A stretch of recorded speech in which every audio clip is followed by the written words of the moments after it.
आम्ही आता बेळगाव गोवा राष्ट्रीय महामार्गाचेर जो रामनगर आनमोड हो रस्तो आसा त्या रस्त्याचेर गवी गाडी क्रॉस हांगासर आसात।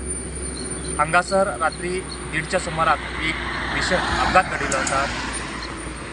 आंध्र प्रदेश पासिंगची कार गोंयसून कर्नाटकाक येतली आणि केपे गोवा हांगासरलो जो टेम्पो आसा तो कर्नाटकात बॉयलर कोंबडी भरूंक गेल्लो आणि तो कोंबडी भरून रिटर्न जात असताना या दोन्ही वाहनांची हांगासर धडक बशिल्ली आसात आणि तेज्यात कारीत आशिल्ले दोन पर्यटक ते आंध्र प्रदेशचे तेंचो जागीच मृत्यू जाल्याची घटना घडिल्ली आसात।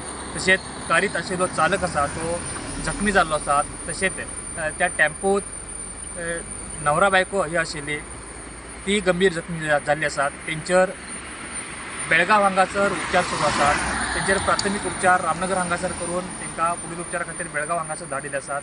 त्या घटनेची म्हायती मेळटाच रामनगर पुलीस आसा ते घटनास्थळाचेर येवन तेंच्यांनी पंचनामा केल्लो आसा। तांकां जी ह्या घटनास्थळांतल्यान जी म्हायती मेळटा त्या म्हायतीनुसार जी आंध्र प्रदेश पासिंगची कार आशिल्ली ती कार गोंयसून कर्नाटकाक येत आसतनाच हांगासर एका वाहनाक ओवरटेक करत आसतना तेणी समोरून येणाऱ्या टेम्पोक धडक दिली आणि हो अपघात घडलो।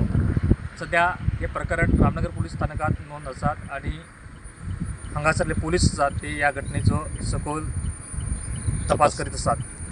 पुरवठा खातीर रामनगरसून प्रमोद पोंडे।